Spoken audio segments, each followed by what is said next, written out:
नसीहतों में आप सबको सलाम। मैं खुदावंद का शुक्र करती हूँ आज के दिन के लिए और आप सबके लिए जिन्होंने हमें ज्वाइन किया। खुदावंद आप सबको बरकत दे कि आप रोज रोज खुदा के कलाम को सीरियस नोट में सुनने के लिए आते हैं, ताकि आप उससे फिल हों और उसकी एनर्जी से, मतलब कि जो खुदा का कलाम है ना, वो वाकई डेली ब्रेड है। और अगर आप किसी टाइम अपनी डेली ब्रेड को मिस कर देंगे ना, तो आप वीक फील करने लगेंगे। जैसे कि अगर हम सुबह का नाश्ता ना करें तो दोपहर तक हमारी हालत बुरी होती है ना। या अगर हम दोपहर का खाना ना खाएं, या अगर हम रोजे में हो या कुछ भी हो, अगर हमने एक टाइम का पूरा खाना नहीं खाया, 2 टाइम का खाना नहीं खाया, या पूरा एक दिन खाना ना खाए, तो कैसे हमारे सर में दर्द शुरू हो जाती है और हम फिजिकली वीक फील करने लग जाते हैं। मैं आपको बताना चाहती हूँ, खुदा का कलाम भी ऐसी ही खुराक है। जब आप नहीं खाएंगे ना, तो आप वीक पड़ जाएंगे, और जब आप वीक पड़ेंगे तो शैतान आप पर अटैक कर देगा। और एनिमी के लिए, शैतान के लिए आप पर अटैक करना सबसे ज्यादा आसान कब है? जब आप वीक हो। वो यीशु मसीह के पास तब नहीं आया जब यीशु मसीह ने 40 रोजे नहीं रखे थे। सुनिएगा बात, वो यीशु मसीह को टेम्प्ट करने, आजमाने तब नहीं आया जब यीशु मसीह ने 40 दिन का फाका नहीं किया था। वो तब आया जब यीशु मसीह 40 दिन का फाका कर चुका है और अब वो फिजिकली तौर पर बहुत कमजोर हुआ है। 40 दिन एक शख्स ने एक जमीन पर, जो हम जैसा शख्स है, बिल्कुल हम जैसा शख्स, लेकिन वो वर्ड में इतना मसरूर हुआ है कि उसने फाका किया हुआ खाने और पीने से, और उसने कुछ नहीं खाया। और देखिए 40 दिन तक खुदा का कलाम उसको जिंदा रख रहा है। और 40 दिन बाद जब शैतान देखता है कि अब ये मजीद कंट्रोल नहीं कर पाएगा और इसने खाना ही खाना है, कुछ खाना घर जाके, तो क्यों ना मैं इस टाइम आके, क्योंकि इस टाइम इसको नीड होगी किसी ना किसी चीज की, फूड की, तो क्यों ना मैं इस वक्त जाके उस पर अटैक करूं। और वह कहता है कि अगर तू खुदा का बेटा है तो इस पत्थर से कह कि रोटी बन जाए। और खुदावंद यीशु मसीह क्या कहते हैं? ये लिखा है कि इंसान सिर्फ रोटी ही से नहीं, बल्कि मेरे साथ निकालें, मैं चाहती हूँ कि आप अपनी आंखों से ये वर्स पढ़ें। मेरे साथ निकालें मत्ती की इंजील, और इसके बाद ही हम आगे शुरू करेंगे खुदा की वफादारी पे बात। खुदा की वफादारी कब तक है? कहता है पुष्ट दर पुष्ट है, यानी कि आपकी आगे जो पुश्ते हैं, आपकी जो जनरेशन है उनके लिए भी है, और जो मेरी जनरेशन है उनके लिए भी। आमीन। चलें जी, निकाले मेरे साथ जरा मत्ती उसका 4 बाब, और लिखा है, दूसरी आयत से पढ़ी। कहता है और 40 दिन और 40 रात फाका करके आखिर को उसे भूख लगी। आखिर को उसको क्या लगी? भूख लगी। शैतान ने अब परसीव कर लिया कि यीशु मसीह को भूख लग चुकी है। वो 40 दिन तक जब यीशु मसीह को भूख नहीं लगी है ना, वो तब यीशु मसीह को टेम्प्ट नहीं करने आया। जब उसने देखा कि अब इसको इस चीज की नीड है, तो वो तब आ रहा है। लेकिन क्या खुदावंद यीशु मसीह उस नीड का रिस्पॉन्स वाकई पत्थर को रोटी बना के दे रहा है? नहीं। क्या खुदावंद यीशु मसीह उस थॉट को इग्नोर करके आगे चल पड़ा? नहीं। जरूरी तो नहीं था कि खुदावंद यीशु मसीह शैतान को जवाब देता। सुनिएगा, क्या ये बात जरूरी थी कि खुदावंद यीशु मसीह शैतान को जवाब देता? क्या खुदावंद यीशु मसीह इस थॉट को सोच के इग्नोर करके आगे नहीं जा सकता था? लेकिन खुदावंद यीशु मसीह जानता है कि शैतान जो है वो सोच के जरिए एक सोच पुट करता है हमारे माइंड में, और उसके बाद वो सोच क्या करती है? वो सोच इनलार्ज हो जाती है और वो हम पे गलबा ले लेती है, और फाइनली हम उस सोच के मुताबिक काम कर देते हैं। और यहाँ पर क्या हो रहा है? यहाँ पर एग्जैक्टली वही काम हो रहा है। और वो कहता है और आजमाने वाले ने पास आकर, खुदा आजमाने वाला नहीं है, शैतान आजमाने वाला है। कहता है और आजमाने वाले ने पास आकर उससे कहा अगर तू खुदा का बेटा है तो फरमा कि ये पत्थर रोटियां बन जाएं। तो फरमा के ये पत्थर रोटियां बन जाएं। उसने जवाब में कहा लिखा है कि आदमी सिर्फ रोटी ही से ना जीता रहेगा, बल्कि हर बात से जो खुदा के मुंह से निकलती है। उस वक्त जब यीशु मसीह को एक्चुअली फिजिकल रोटी की जरूरत है, तो भी यीशु मसीह हेस्टी नहीं हो रहा और शैतान को कह रहा है कि इंसान सिर्फ रोटी से नहीं जीता है। और फिजिकल नीड का फिजिकल ही सोल्यूशन नहीं है, बल्कि वो कह रहा है बल्कि हर उस बात से जो खुदा के मुंह से निकलती है। अब यहां से आप देखें, मैंने उस दिन अय्यूब के बारे में पढ़ाया था कि अय्यूब ने कहा कि अब मैं खुदा के कलाम को अपनी डेली ब्रेड से भी ऊपर रखता हूं।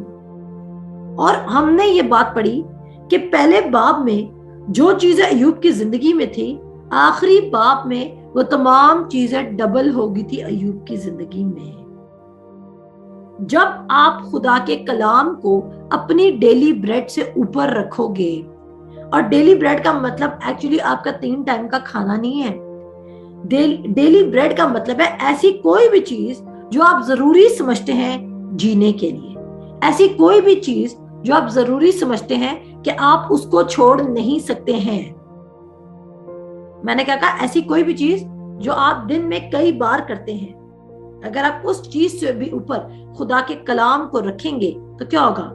जैसे जोब में पहले चैप्टर में सब चीजें थी और लास्ट चैप्टर तक उसकी लाइफ बिल्कुल टर्न अराउंड हो जाती है और सब चीजें डबल हो जाती हैं। मैं आपको बताना चाहती हूँ, जोब के पास और एलिशा के पास, यानी कि एलिशा के पास क्या था? क्या वो था? कवेनेंट था कि चीजें डबल होती थी। लेकिन आपके पास क्या है? अबंडेंस का। सिर्फ डबल नहीं होंगे आपके पास चीजें, अबंडेंट हो जाएंगी। अब करना क्या है? करना यह है कि उसकी आवाज को तमाम आवाजों से ऊपर रखना है, और ये आपका डेली बेसिस का चैलेंज है। ये एक दिन की जंग नहीं है, ये एक रात की जंग नहीं है, ये एक दिन की जंग नहीं है, ये दिन और रात की जंग है, जहां पर आपने खुदा के कलाम को सब चीजों से ऊपर रखना है। और द मोमेंट आप खुदा के कलाम को ऊपर से नीचे लाते हैं ना, मैं आपको बताना चाहती हूँ, जिस चीज को आप खुदा के कलाम से ऊपर रखते हैं, मैं आपको बताना चाहती हूँ, वो आपको हर्ट करके जाएगी। क्योंकि खुदा के कलाम के अलावा कोई भी चीज रिलायबल नहीं है जिसपे आप टोटली लीन कर सके। आपको बड़े से बड़ा शख्स फेल कर सकता है, लेकिन खुदा कभी आपको शर्मिंदा ना होने दे। मेरे साथ निकालें ज़बूर 19 वर्स 7। ज़बूर 19 वर्स 7 मैंने कल भी पढ़ा थी, लेकिन मैं इंग्लिश में भूल गई थी। क्या आप सबको कलाम समझ आ रहे हैं? और मैं ईमान रखती हूँ कि आपका फेथ बिल्ड होगा। अगर आज आप किसी डिसीजन में कंफ्यूज्ड हैं, लाइक आपको पता नहीं है कि आपने क्या करना है, अगर तो टंग्स में प्रेयर करते हैं तो बेस्ट चीज है। क्योंकि जब आप टंग्स में प्रेयर करेंगे ना, जो आपकी 7 महीने में कड़ियां नहीं सुलझी या 1 साल में जो कड़ियां नहीं सुलझी ना, वो 7 दिनों में खुदा सुलझा देगा। हालेलुया। ये मेरी अपनी जिंदगी है, इसमें अपने तजर्बे से बात कर रही हूँ। जो चीज आपको 7 महीने से कंफ्यूज कर रही है, खुदा उसको 7 दिन में आपके सामने रिवील कर देगा। This is the power of God. इतना आप देखें, इसके लिए क्या करना पड़ेगा? वही बात है, lean on the word of God. तो यहां पे लिखा है the law of the Lord is perfect converting the soul. जब आप खुदा के कलाम पर खुदा के कलाम पर फीड करना शुरू करते हो तो क्या होता है? कहता है वो आपका जहन बदल देता है, कन्वर्टिंग द सोल। और सोल क्या होता है? आपके इमोशंस। सोल क्या होता है जी? आपका दिल का हिस्सा। दिल कभी कभी स्पिरिट भी होता है, दिल कभी कभी सोल भी होता है। तो क्या करेगा? Converting your soul. और सोल में क्या आ रहा है? आपके इमोशंस। सोल में क्या आ रहा है? आपकी डिसअपॉइंटमेंट। सोल में क्या आ रहा है? आपकी रॉन्ग थिंकिंग। कोई भी चीज जो खुदा के कलाम के अगेंस्ट है, वो उसको, उस सोल को कन्वर्ट कर देगा और उसको न्यू थॉट्स दे देगा। और आप क्या सोचने लगेंगे? आप खुदा के मुताबिक सोचने लग जाएंगे। तो खुदा का कलाम क्या करेगा? जब भी आप खुदा के कलाम पर फीड कर रहे हैं तो ये मत समझे कि ये जाया जा रहा है, ये कोई मदद नहीं कर रहा। जी नहीं, ये आपके सोल को कन्वर्ट कर रहा है। और तब तक पढ़ते जाएं, तब तक पढ़ते जाएं, तब तक इस पे मेडिटेट करें, तब तक इस पे रिलाई करें, तब तक आप एक्चुअली एफर्टलेसली अपनी फिजिकल रेलम में अपने सोल के कन्वर्ट होने के चेंजेस ना देख लें। इतना मेडिटेट करें इसमें। और तरक्की और खुशहाली और ये बाय प्रोडक्ट बन जाएंगी। जैसे केमिस्ट्री में होता है ना, रिएक्शन हुआ और एक बाय प्रोडक्ट आ जाएगी। कुछ करना नहीं पड़ेगा। लेकिन जब हम ग्रो कर रहे थे खुदा यीशु मसीह में, तो मैंने कहा ना, हम एक दिन ईमान रखते हैं, 2 दिन ईमान रखते हैं, अगर अगले 7 दिन तक या अगले महीने तक या अगले 2 महीने तक काम नहीं हुआ तो हम बेदिल हो जाते हैं। मैं हमेशा शाहान राई की गवाही पे मेडिटेट करती हूँ जब मैं फाइनेंशियली सोच रही थी कि शाहान भाई ने फेथ में स्टैंड लिया था और उन्होंने कहा था कि मैं यहाँ पे मेंशन करना चाहती हूँ कि ये शाहान भाई का फेथ था। अगर आप सब जॉब करते हैं तो मुझे कोई प्रॉब्लम नहीं है, खुदा आपको वर्क देता है और खुदा आपको उसमें भी प्रॉस्पर करता है। मैं उनकी फेथ की बात करी, मैं उनकी गवाही सुना रही हूँ। तो शाहान भाई ने ये फेथ रखा था कि वो सारी जिंदगी कभी जॉब नहीं करेंगे और वो खुदा के अलावा किसी को सर्व नहीं करेंगे। अब जब उन्होंने यीशु मसीह को कबूल किया, क्योंकि अगर उन्होंने मुझे बॉर्न अगेन किया 2010 में, तो आप देख लें कि वो 2010 से भी पहले के बॉर्न अगेन है। ठीक हो गया। अब जब उन्होंने खुदा यीशु मसीह को 2010 से भी पहले का कबूल किया है और उसके बाद वो मुझसे बड़े भी हैं और उन्होंने कोई जॉब नहीं की,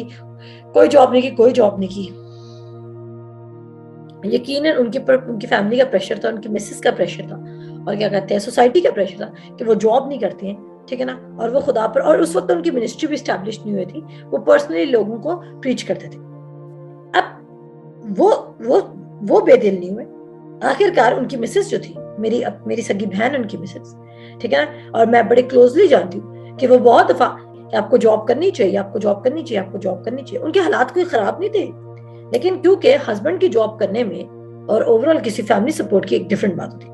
सो मेरी बहन बोलती थी आपको जॉब करनी चाहिए। मेरे जो भाई हैं वो हमेशा इस चीज को कहते थे कि नहीं, मैं फेथ में खड़ा हूं। और क्या हुआ, ऑल ऑफ अ सडन जिस दिन उनको, जब वो फिर वो दुबई चले गए, यहाँ से उन्होंने अपनी गवाही खुद भी सुनाई दी।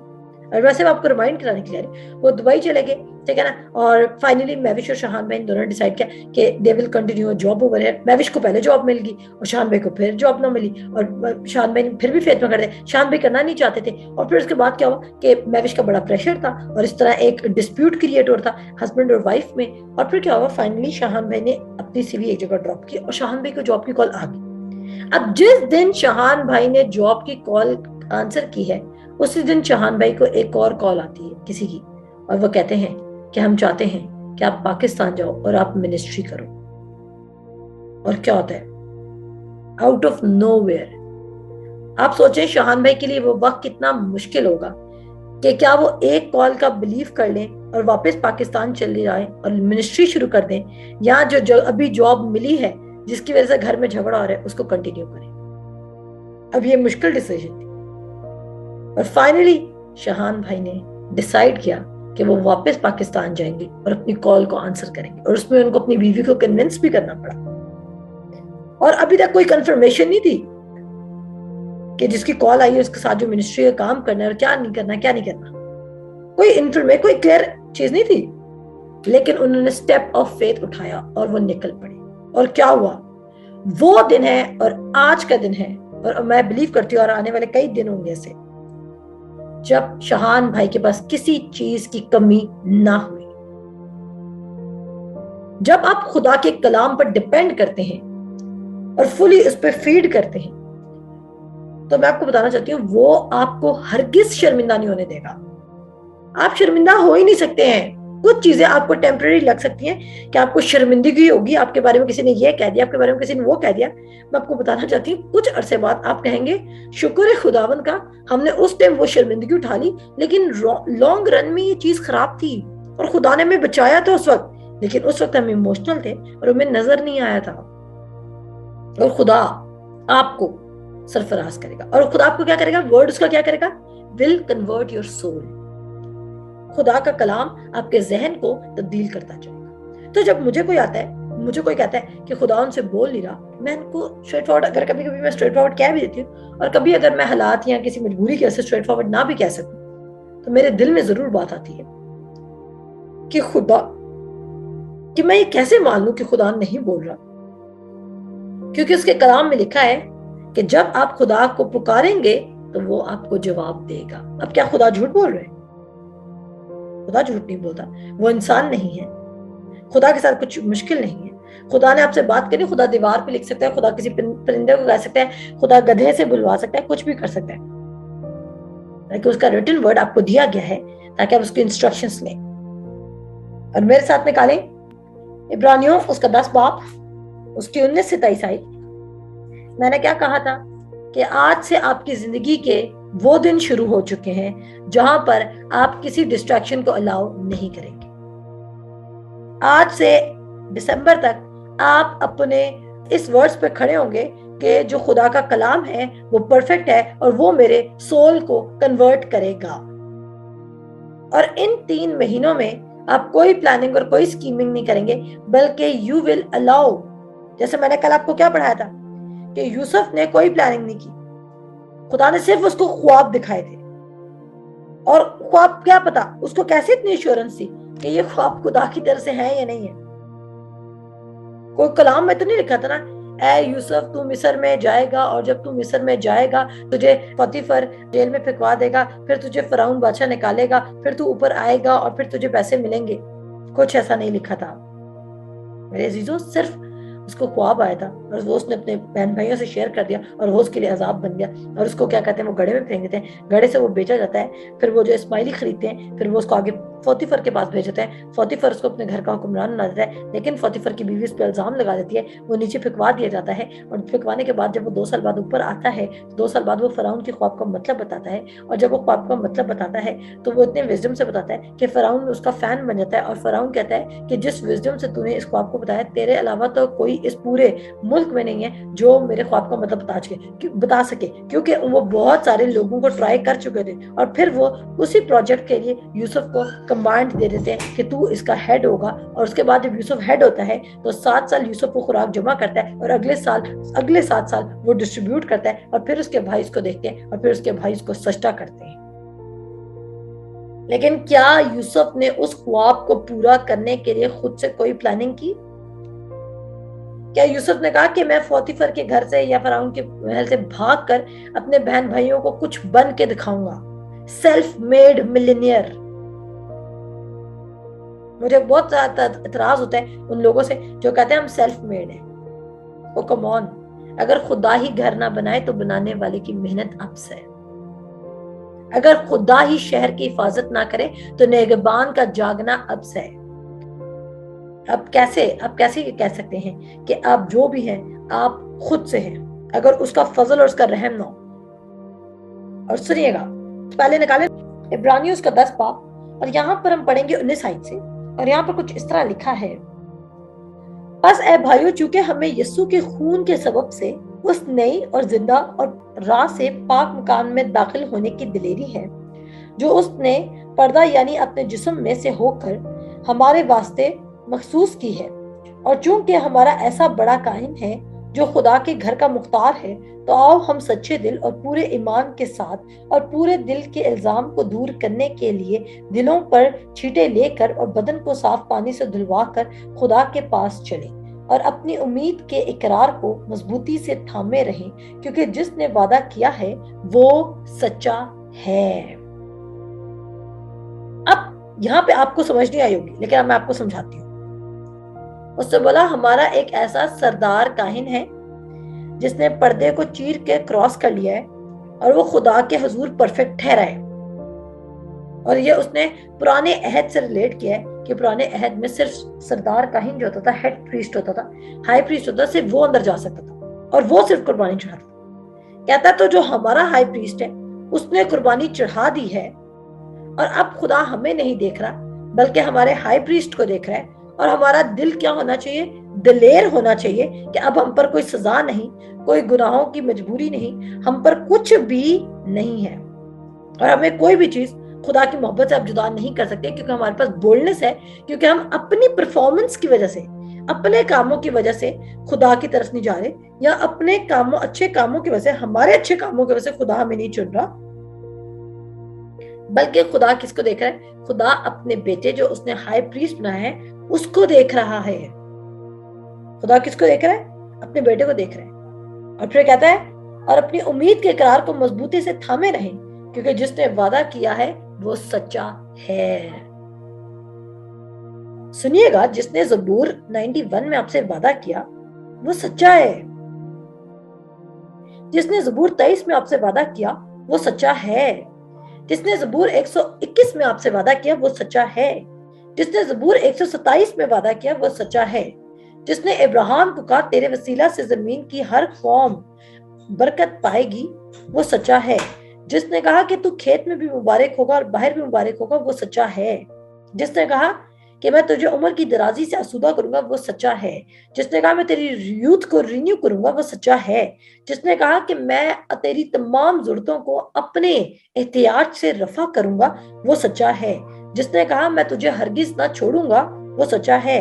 जिसने कहा कि मैं तुझसे मोहब्बत करता हूं और अगर तू मेरे पीछे चलेगा और तू तमाम रिश्तों को कम वैल्यू देगा और मुझे ज्यादा वैल्यू देगा तो तुझे इस जमीन पर 100 गुना मिलेगा, वो सच्चा है।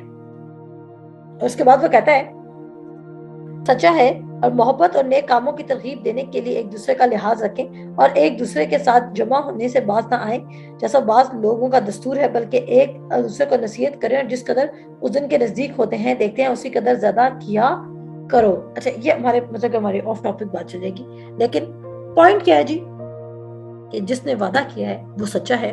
और आपको हर वक्त दिलेरी होनी चाहिए कि खुदा आपके काम। अब मैंने ये नहीं कहा कि आप जी सारा दिन गाने सुने और बाद में आप कहें कि मैम ने कहा था कि खुदा तुम्हारी परफॉर्मेंस नहीं देख रहा। तो मैं आपको बताना चाहती हूँ यहाँ पे आप गलती कर रहे हैं। कलाम में लिखा है कौन आपका सोल कन्वर्ट करेगा? गाने नहीं जी, कहता है word of God is perfect and it will convert your soul. Word पे मेडिटेट करिए। आप जिस पौधे को जो खुराक डालेंगे ना, उसकी ग्रोथ उसी के मुताबिक होगी। अब आप अपने दिल के ग्राउंड में क्या सो कर रहे हैं वो डिपेंड करता है। और आपको, आप में से सबको ये दिलेरी होनी चाहिए कि खुदावंद यीशु मसीह ने हमारे लिए परफेक्ट काम कर दिया है और अब खुदा हमारी परफॉर्मेंस नहीं। और जब मैं परफॉर्मेंस का वर्ड यूज करती हूँ तो मेरा मतलब भी होता है कि खुदा ये नहीं देख रहा कि आप कितना खुदा के सजदों में बैठ रहे हैं। खुदा ये देखना चाहता है कि आप कितना खुदावंद यीशु मसीह पर डिपेंड कर रहे हैं और कितना आप कह रहे हैं कि तू बढ़ता जा और मैं कम होता हूं।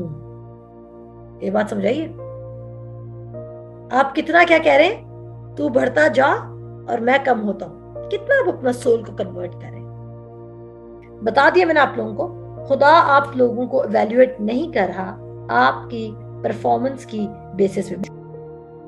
ज़बूर 39 निकाले मेरे साथ। कहता है देख तूने मेरी उम्र बालिश्त भर की रखी है, मैं 5 हाइट पे हूं। ज़बूर 39 और उसकी 5 हाइट। और यहाँ पर ये बता रहा है कि अगर इंसान अपनी बेस्ट कंडीशन में भी है ना, अगर एक इंसान अपनी बेस्टेस्ट परफॉर्मेंस में भी है ना, तो भी वो खुदावंद के सामने वैनिटी है, यानी कि बेसबात है। इंसान अपनी बेस्ट कंडीशन में भी खुदा के सामने क्या है? बेसबात। आपकी बेस्ट से बेस्ट परफॉर्मेंस भी खुदा को खुश नहीं कर सकती, क्योंकि खुदा आपकी परफॉर्मेंस को नहीं, आपके एक्शंस को नहीं, बल्कि खुदावंद यीशु मसीह के एक्ट को आपके अंदर देख रहा है। तो आपको कितना ज्यादा कॉन्फिडेंस होना चाहिए उसकी वफादारी पे। आपको कितना ज्यादा? कहता है behold thou hast made my days as an handbreadth and mine age is as nothing before thee. Verily every man at the best state is altogether vanity.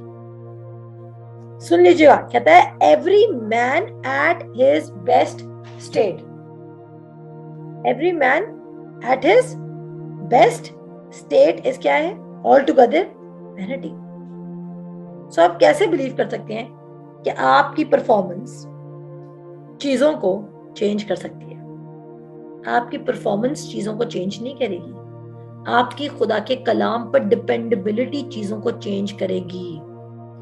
जिस कदर आप लर्न करेंगे कि आपने कितना खुदा के कलाम पर डिपेंड करना है, उतना ज्यादा आप अपने हालात में फर्क महसूस करेंगे। अब मेरे साथ आ जाए ज़बूर 33 पे, वर्स 4 में लिखा है। वर्स 4 से हम थोड़ा ज्यादा पढ़ेंगे इसको। समझ आ रही है ना खुदा के कलाम की? यहाँ पे देखें क्या लिखा है। वर्स 4 से लिखा है क्योंकि खुदावंद का कलाम रास्त है। खुदावंद का कलाम क्या है? आमीन। खुदावंद का कलाम क्या है? रास्त है और उसके सब काम बावफा है। हालेलुया, क्या अच्छा स्टेटमेंट है। कहता है उसके सब काम क्या है? बावफा है। खुदा बेवफा नहीं है, खुदा बावफा है। जब हमें कोई लड़का कह दे कि मैं तुम्हारे साथ बड़ी सिंसियर हूँ, हम यकीन कर लेंगे। कोई लड़की कह दे हम तुम्हारे साथ बड़े सिंसियर हैं, हम यकीन कर लेंगे। लेकिन जब खुदा कह रहे कि मैं तुम्हारे साथ सिंसियर हूँ, मेरी मोटिवेशंस, मेरी इंटेंशंस, मेरे प्लान्स, मेरे आइडियाज, मेरी थॉट्स सिर्फ तुम्हारी गुडनेस के लिए।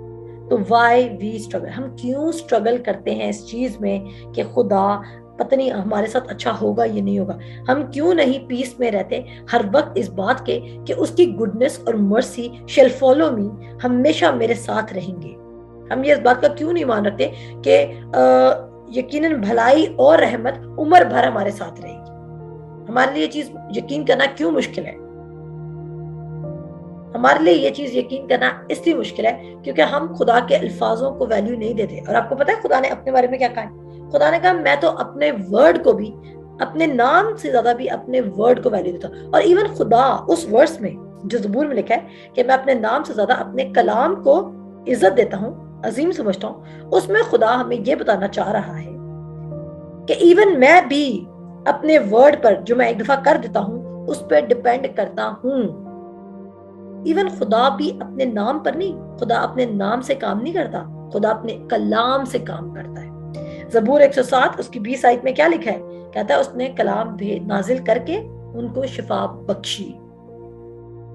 खुदावन आपकी जिंदगी में उसने वर्ड दे दिया, उसने सीड्स दे दिए।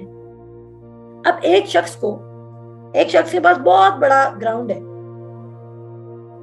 वो कह रहा है मुझे भाई मुझे आम चाहिए, मुझे केले चाहिए, मुझे सेब चाहिए, मुझे तरबूज चाहिए, मुझे आड़ू चाहिए, मुझे अंगूर चाहिए, मुझे सब्जियां चाहिए, मुझे छली लगी हुई चाहिए, मुझे ये सब कुछ चाहिए। लेकिन वो एक्सपेक्ट कर रहा है कि कोई अपने घर का दरख्त काट के पूरा दरख्त उसकी जमीन पर रख दे। बहुत इंपॉर्टेंट बात है। इमेजिन करना शुरू करें मेरे साथ। एक शख्स है जिसके पास खाली जमीन है और वो चाहता है, वो क्योंकि वो दुआ कर रहा है, क्योंकि उसके पास पैसा है, वो चाहता है कि दरख्त, लोग अपने घरों के दरख्त काट के उसकी जमीन पर खड़े कर दें। फॉर एग्जाम्पल, अगर कोई अपने घर का दरख्त काट के उसकी जमीन पे खड़ा भी कर देगा, लेकिन जब दरख्त की जड़ें ही नहीं रही तो क्या वो कुछ अरसे बाद सूख नहीं जाएगा? वो सिर्फ जब तक दरख्त ताजा था और जितना फल उस पर पहले लगा हुआ था सिर्फ वो खा सकता है, अगले साल फिर वो उसका फल एंजॉय नहीं कर सकता है। अब उसको क्या करना पड़ेगा? अगर वो ये सारी चीजें हमेशा हर सीजन में एंजॉय करना चाहता है तो उसको बीज लगाने होंगे, उसको पौधे लगाने होंगे, शुरू से काम करना होगा। और अगर आप खुदा के पीस में मूव करना चाहते हैं जो समझ से बिल्कुल बाहर है, तो आपको शुरू से अपने दिल पे काम करना होगा और कंप्लेन और ग्राइबिंग और शिकवों से बाहर निकलकर आपको ट्रस्ट करना होगा कि यार वो तो मौजूद है ना, सारे छोड़ भी जाएं तो who cares। और देखो यहाँ पे क्या कहता है, क्योंकि खुदा का कलाम रास्त है और उसका सब काम बावफा है, वो सदाकत और इंसाफ को पसंद करता है। जमीन खुदावंत की शफकत से महमूर है, आसमान खुदावंत के कलाम से और उसका सारा लश्कर उसके मुंह के दम से बना है। कहता है सब कुछ जमीन पर जो बना है वो किससे बना है? उसके वर्ड से, उसके मुंह के दम से बना है। वो समुद्र का पानी तो दे के तोदे की मानित जमा करता है, वो गहरे समुद्रों को मखसनों में रखता है। सारी जमीन खुदावन से डरे, जहान के सब बाशिंदे उसका खौफ रखें, क्योंकि उसने फरमाया और हो गया। कहता है फियर द लॉर्ड, और ये उस वाले फियर की बात नहीं कर रहा कि डर वाले फियर की, रेवरेंस की बात कर रहा है। कहता है खुदा की इज्जत करो। कहता है क्यों उसकी इज्जत करो? क्योंकि जो वो कहता है वो उसको पूरा करता है। क्या आप अपने माँ बाप की इज्जत नहीं करते जब वो आपकी तमाम ख्वाहिशें पूरी करते हैं? आपको मोहब्बत नहीं होती उनसे? या जो दोस्त बहुत केयर शो करे, आपको मोहब्बत नहीं होती उससे? उसका कभी कभी हम कहते हैं यार हम अपने दोस्त के खिलाफ ये काम नहीं कर सकते, हमें बड़ा दुख होगा, हमें बड़ा डर लग रहा है। यहाँ पे क्या लिखा है?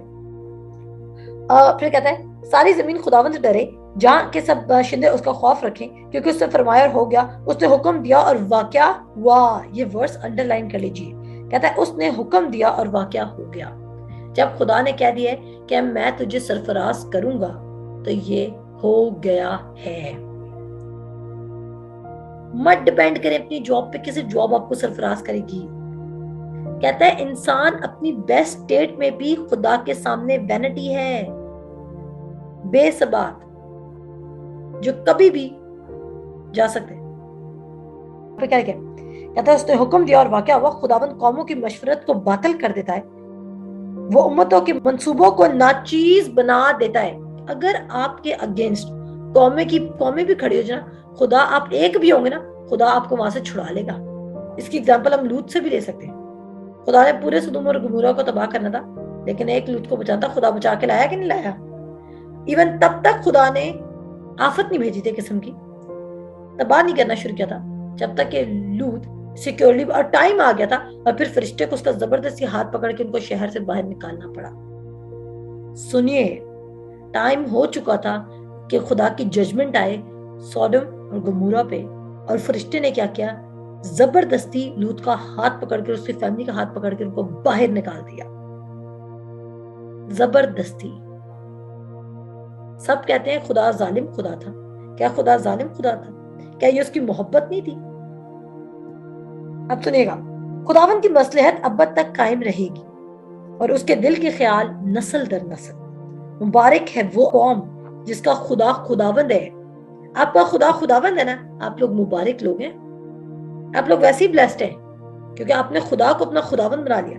कहता है, और वो उम्मत जिसको उसने अपने ही मिरास के लिए बरगजीदा किया। खुदावंद आसमान पर से देखता है और सब बनी आदम पर उसकी निगाह है। आज आप समझ रहे ना, खुदा को आपकी प्रॉब्लम नजर है, खुदा की आपकी प्रॉब्लम नजर आ रही है, खुदा आपको सोल्यूशन दे रहा है अपने कलाम में से, आप ही नहीं सुन रहे हैं।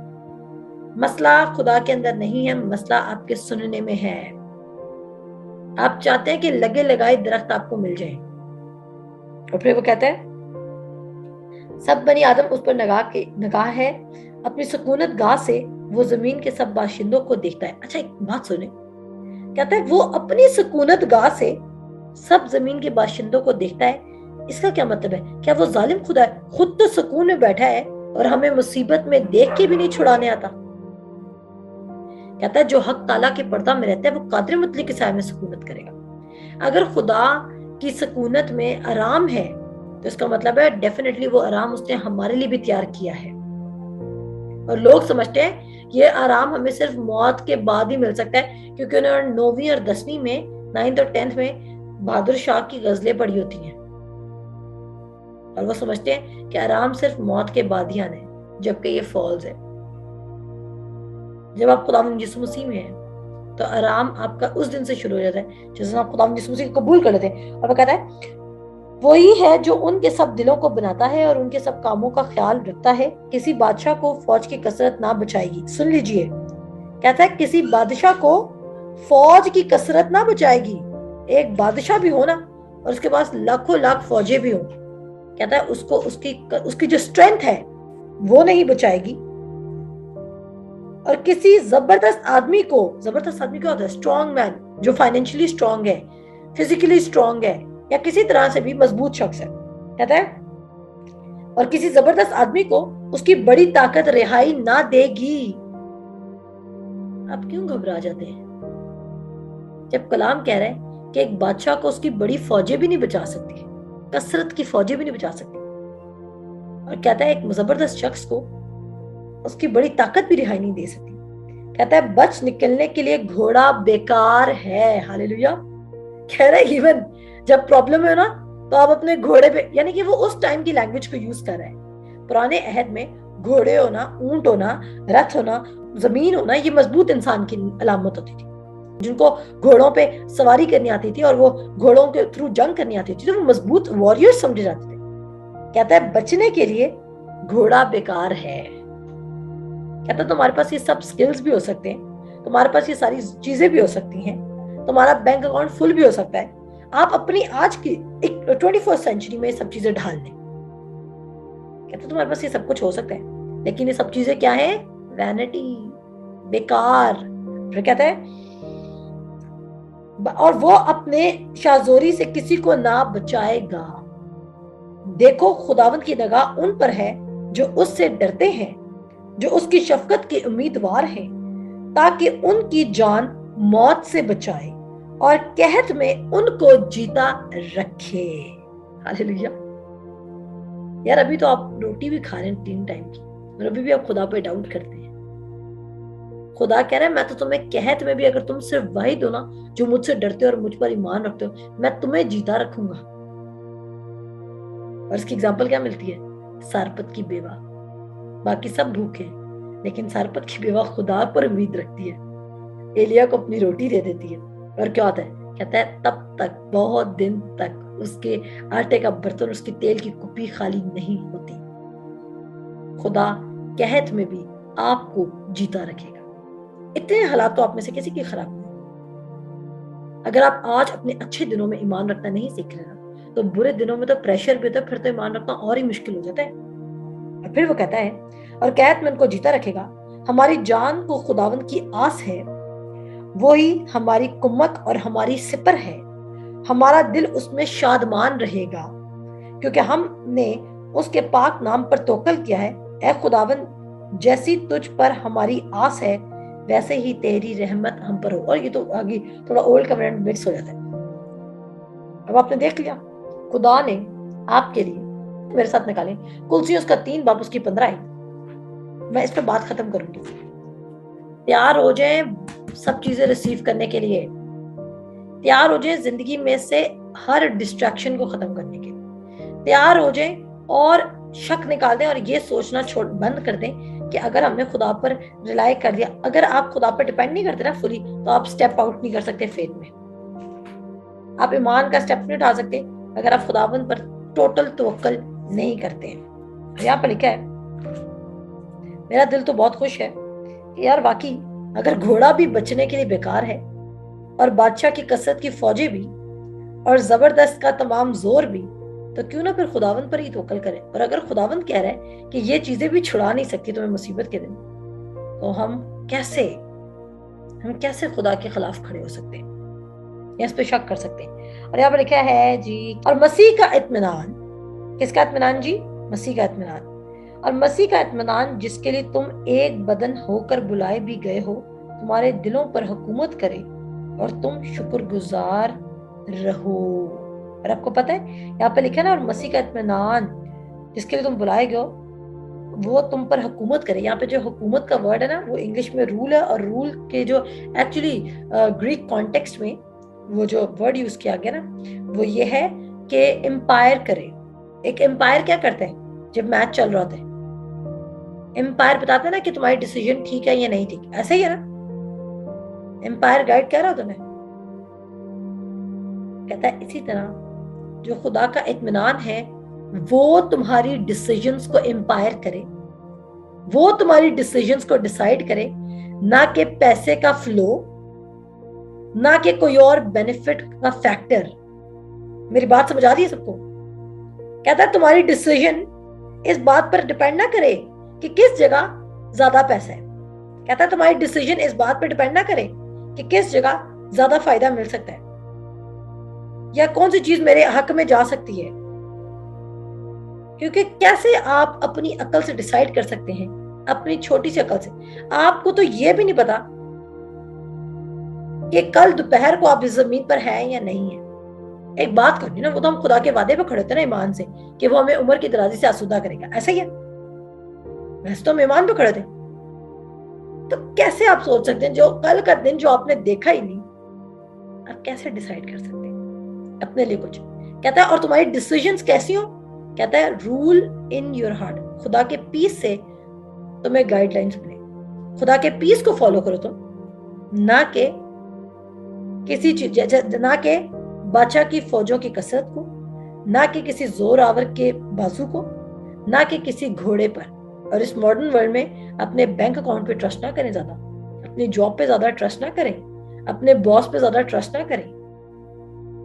किस पे ट्रस्ट करें? खुदा के कलाम पर। और वो क्या करेगा? कहता है वो अपना कलाम नाजिल करके तुम्हें छुड़ाएगा। Let the peace of God rule in your heart to which also ye are called one body and be ye thankful। और जब खुदा का पीस आपको आएगा ना, तो पता क्या करोगे? आप खुदा का शुक्र करना शुरू करोगे। क्या करना शुरू करोगे? खुदा का शुक्र करना शुरू करोगे। आमीन। खुदावंद आप सबको बरकत दे। मैं मान रखती हूँ कि जो वर्ड है वो आपको, आपका सोल को कन्वर्ट कर रहा है। और मैं बताऊं, ये जो मेरी मेहनत मैं आप पे कर रही हूँ, मुझे मुझे मुझे पूरा यकीन है कि ये रायगा नहीं जाएगी, क्योंकि ये जो मेहनत मैं कर रही हूँ, मेरे में तो ताकत नहीं, लेकिन खुदा के कलाम में तो ताकत है ना। वो आपके सोल को कन्वर्ट करे और आप सब बेहतरीन फ्यूचर के साथ होंगे और मुझे फख्र होगा। आज से मैं ईमान रखती हूँ, आज से 1 या मजीद 2 सालों बाद मुझे आप सब पर फख्र होगा कि आप लोगों ने कॉन्टिन्यूस कलाम सीखा और आप मेरी मिनिस्ट्री में, यानी कि केसीपीएच में, जो कि आपकी मिनिस्ट्री है, हम सबकी मिनिस्ट्री है, हम उसमें बड़े लेवल पे काम कर रहे होंगे और हम सब कह रहे होंगे खुदावंद का शुक्र है कि हमने उस वक्त क्विट नहीं किया था। हालेलुया, खुदावंद आमीन। खुदावंद आप सबको बरकत दे। अपना ख्याल रखें। खुदा हाफिज।